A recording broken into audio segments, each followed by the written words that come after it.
সাবেক স্বরাষ্ট্র প্রতিমন্ত্রী তানজিম আহমেদ সোহেল তাজের বিয়ে নিয়ে সামাজিক যোগাযোগ মাধ্যমে আলোচনা সমালোচনা চলছে।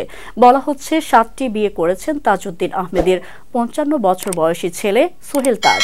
মূলত বিষয়টি নিয়ে চর্চা শুরু হয় গত 29 ডিসেম্বর থেকে।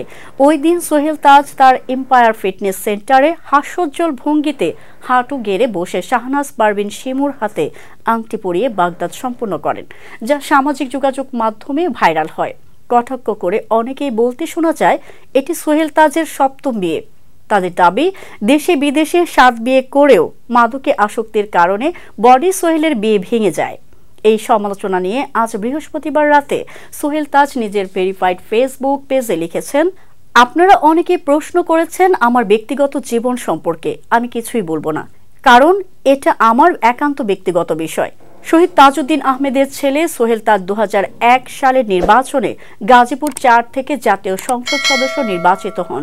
এরপর যুব ও ক্রীড়া মন্ত্রণালয়ের দায়িত্ব পান। পরবর্তীতে 2008 সালে আবারও সংসদ হিসাবে নির্বাচিত হন।